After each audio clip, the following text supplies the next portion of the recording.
Hi! நம்ம சேனல மறக்காம subscribe மட்டும் பண்ணிருங்க. ப்ளீஸ் எனக்காக. வாங்க கதை பார்க்கலாம்.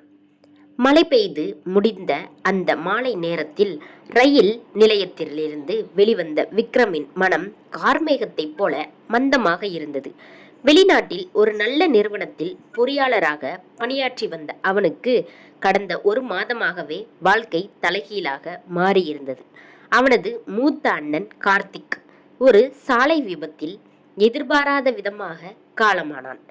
கார்த்திக் திருமணமான புதிதில், அதாவது 8 மாதங்களுக்கு முன்புதான் அவனுக்கும் சுஜித்ராவுக்கும் திருமணம் நடந்திருந்தது. அண்ணனின் மறைவு குடும்பத்தையே உலுக்கி போட்டது. வெளிநாட்டிலிருந்து விக்ரம் செய்தி கேள்விப்பட்டு அலறி எடுத்து ஓடி வந்தான். ஆனால் ஊருக்கு வந்த அவனுக்கு அடுத்த அதிர்ச்சி காத்திருந்தது. கார்த்திக் இல்லாத இந்த வீட்டில் சுஜித்ராவின் வாழ்க்கை என்னவாகும்? ஊர் உலகம் 1000 பேசும். விக்ரம், நீதான் சுஜித்ராவை உன் மனைவியாக ஏற்றுக்கொள்ள வேண்டும் என்று தந்தை உறுதியான குரலில் சொன்னபோது விக்ரம் திகைத்து போனான். அப்பா, என்ன சொல்றீங்க? சுஜித்ரா என் அண்ணி. அவங்களை என் அண்ணன் மனைவியா தவிர வேறு எந்த ஸ்தானத்திலையும் என்னால நினைச்சு கூட பார்க்க முடியாது என்று கதறினான். ஆனால் தாயின் கண்ணீரும் தந்தையின் குடும்ப கௌரவ பேச்சும் அவனை கட்டுப்படுத்தின. சுஜித்ராவும் அமைதியாக கண்ணீர் வடித்தாலே தவிர எதிர்த்து பேசவில்லை.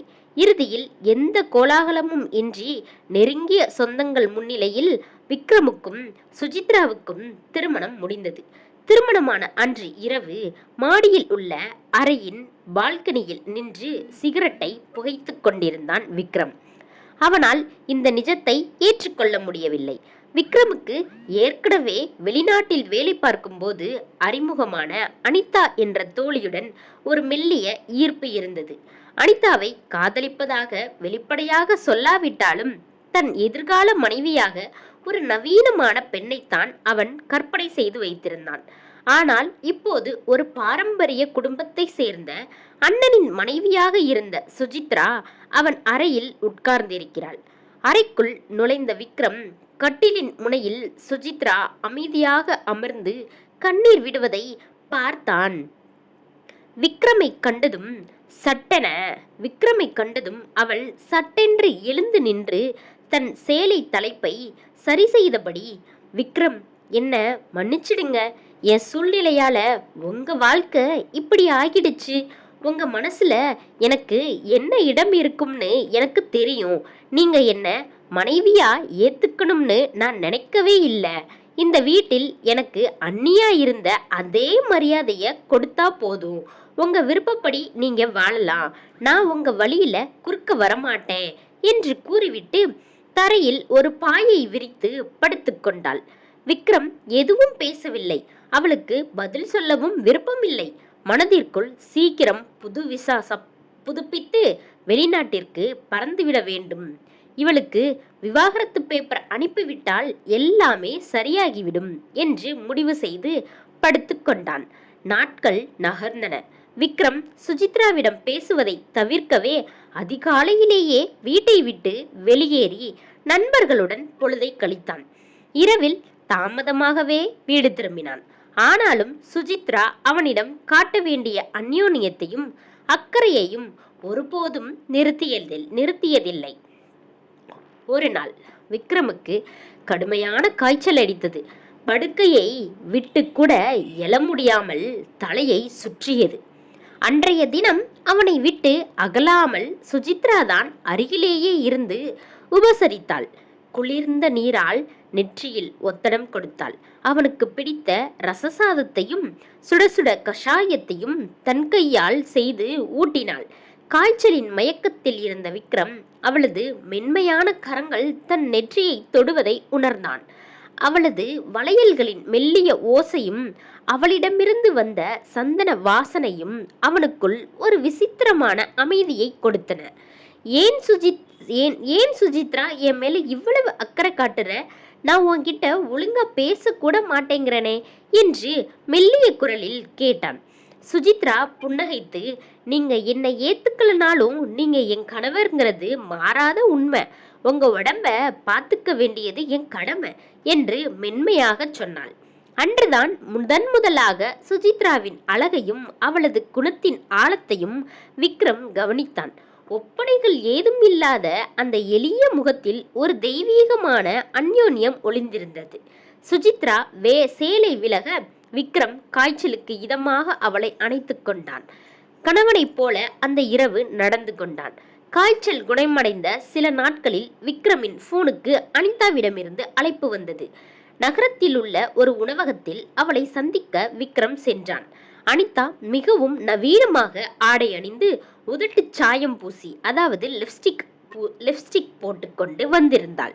விக்ரமை கண்டதும் அவனை கட்டி அணைத்தாள். ஆனால் விக்ரமின் மனம் பழையபடி அவளிடம் லயக்கவில்லை. விக்ரம், என்னாச்சு உனக்கு? ஏன் இவ்வளவு நாளா ஃபோன் பண்ணல? உன்னோட அந்த கிராமத்து அண்ணியை தான் கட்டாய கல்யாணம் பண்ணிக்கிட்டியாமே, அவளை உடனே டிவோர்ஸ் பண்ணிட்டு என் கூட வெளிநாட்டுக்கு வந்துடு என்று அனிதா படபடபடவன பேசினாள். உணவு சாப்பிடும்போது எதிர்பாராத விதமாக மழை பெய்ய தொடங்கியது. விக்ரமுக்கு சிறுவயதிலிருந்தே மழையில் நனைவது என்றால் கொள்ளை பிரியம். அனிதா, வா, வெளியே மழை நல்லா பெய்யுது, நாம 2 பேரும் மழையில நனைவோம் என்று ஆசையோடு அழைத்தான்.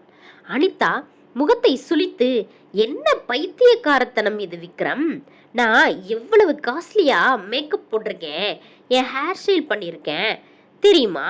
மழையில நனைஞ்சா எல்லாமே வீணா போயிடும்.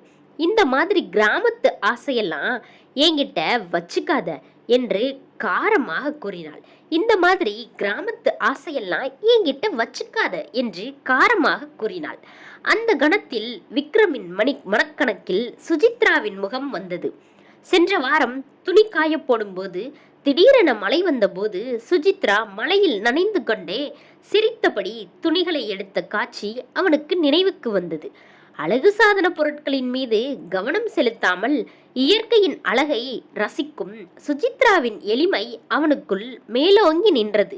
அனிதாவின் தற்பெருமையும் சுயநலமும் விக்ரமுக்கு அருவருப்பை ஏற்படுத்தின. அவளிடம் மேற்கொண்டு எதுவும் பேசாமல் அங்கிருந்து கிளம்பிவிட்டான். வீட்டிற்கு வந்த விக்ரம் பால்கனியில் நின்று மலையை பார்த்து கொண்டிருந்தான். அப்போது அறைக்குள் இருந்து சுசித்ரா வந்தாள். அவள் நீல நிற சேலை அணிந்திருந்தாள். விக்ரம், உங்களுக்கு பிடிக்குமேனு பூரியும் கிழங்கும் பண்ணியிருக்கேன், வந்து சாப்பிட்றீங்களா என்று தாழ்ந்த குரலில் கேட்டாள். வந்து சாப்பிட்றீங்களா என்று தாழ்ந்த குரலில் கேட்டாள். உணவை சாப்பிடத் தொடங்கி சுவை அற்புதம் என்றான். சுசித்ரா, எனக்கு உன் 2 பூரி வேணும். சுசித்ரா, எனக்கு உன் 2 பூரியும் வேணும். எனக்கு ஆசையாக இருக்கிறது. அதை நான் கடிக்கும்போது அதிலிருந்து எண்ணெய் வெளியே வரும் வரை நான் அதை உறிஞ்சி சாப்பிட வேண்டும் என்றான். உடனே அவளும் கொடுத்தாள். அவன் பூரியை அமுக்கி கடித்து சாறை எடுத்தான். அதை பார்த்த அவள் சொர்க்கத்துக்கே சென்றாள். பூரியுடன் வடையும் கொடுத்தாள். வடையின் ஓட்டையில் விரலை விட்டு ருசித்து சாப்பிட்டான். சுசித்ரா, இது ரொம்ப நல்லா இருக்கு, அம்மா கைமணமே வருது என்றான். சுசித்ரா வெட்கத்துடன் புன்னகைத்து, உங்க அண்ணன் அடிக்கடி சொல்லுவார், என் தம்பிக்கு பூரினா உயிர், அவன் வெளிநாட்டுல இதெல்லாம் சாப்பிட முடியாம கஷ்டப்படுவான்னு, அதான் உங்களுக்கு பிடிக்கும்னு அதான் உங்களுக்கு பிடிச்ச மாதிரி பண்ணுன என்று சொன்னபோது அவளது கண்களில் லேசாக கண்ணீர் துளிர்த்தது. அண்ணனின் நினைவும் அவனது நினைவுகளோடு வாழும் சுசித்ராவின் தியாகமும் விக்ரமின் இதயத்தை இறுக்கியது. சுசித்ரா, அழாதே என்று கூறிய விக்ரம் அறியாமல் அவளது கரங்களை பற்றினான். சுசித்ரா அதிர்ச்சியோடு அவனை பார்த்தாள். ஆனால் விக்ரமின் கண்களில் அப்போது கோபமோ வெறுப்போ இல்லை, மாறாக ஆழமான அன்பும் புரிதலும் மட்டுமே இருந்தன. நான் இத்தனை நாளா உன்னை ரொம்ப கஷ்டப்படுத்திட்டேன் சுசித்ரா.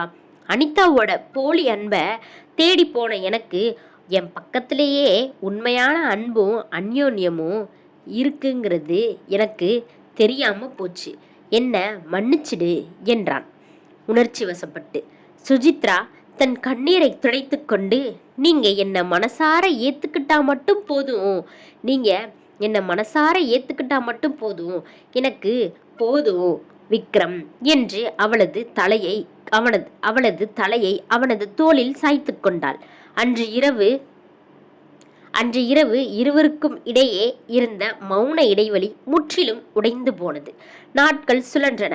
விக்ரமும் சுஜித்ராவும் உண்மையான தம்பதியராக வாழத் தொடங்கினார்கள். விக்ரம் வெளிநாட்டிற்கு திரும்பும் எண்ணத்தை கைவிட்டு விட்டு உள்நாட்டிலேயே ஒரு நல்ல வேலையில் சேர்ந்தான். சுஜித்ரா அவனது வாழ்க்கையின் ஒவ்வொரு நொடியிலும் அன்பை பொழிந்தாள். மாலை வேலை முடிந்து விக்ரம் களைப்போடு வீடு திரும்பும் போது ஒரு டம்ளர் சூடான காஃபியுடன் தன் புடவை தலைப்பால் அவன் முகத்து வேர்வையை துடைத்து விடுவாள்.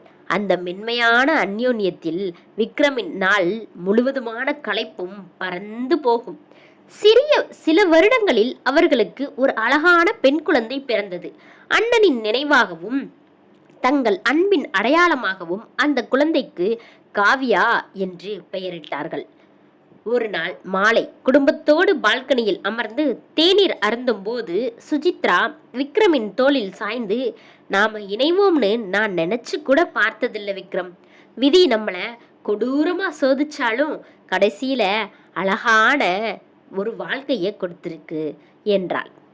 ஒரு அழகான வாழ்க்கைய கொடுத்திருக்கு என்றாள். விக்ரம் அவளது கைகளை இறுக்கமாக பிடித்து கொண்டு, விதி நம்மள இணைக்கல சுஜித்ரா.